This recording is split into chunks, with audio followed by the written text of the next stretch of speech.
भोजपुरी के सुपरस्टार पवन सिंह का बेहतरीन गाना रिलीज हो गया है। इस गाने का नाम हथियार है। रिलीज होते ही लोगों को खूब पसंद आ रहा है। नम्रता मल्ला के साथ एक्टर अलग अवतार में दिख रहे हैं। पवन सिंह और नम्रता मल्ला का नया भोजपुरी गाना हथियार को रिलीज कर दिया गया है। इस गाने का जादू दर्शकों के सिर चढ़कर बोल रहा है। सभी को यह गाना खूब पसंद आ रहा है। ऐसे भी पवन सिंह के करोड़ों चाहने वाले हैं। इनके गाने को भोजपुरी के चाहने वाले खूब पसंद करते हैं। ऐसे में इनका नया गाना रिलीज हुआ है जो लोगों का ध्यान अपनी ओर खींच भी रहा है। दोस्तों, आपको बता दें कि नम्रता मल्ला के अंदाज ने लोगों को बनाया दीवाना। सुपरस्टार पवन सिंह हमेशा अलग अवतार में नजर आते हैं। ऐसे में इस बार भी एक्टर अलग अवतार में नजर आ रहे हैं। इंडस्ट्री के बाहर भी पवन सिंह की फैन फॉलोइंग है। इनके गाने का दर्शक बेसब्री से इंतजार करते हैं। दूसरी ओर नम्रता मल्ला का अंदाज लोगों को अपना दीवाना बना देती है। यह प्रशंसकों के दिलों पर राज करती है। एक्टर्स की अदाएं लोगों को घायल कर देती है। सोशल मीडिया पर भी यह काफी एक्टिव रहती है।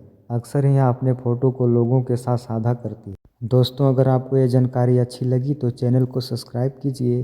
धन्यवाद।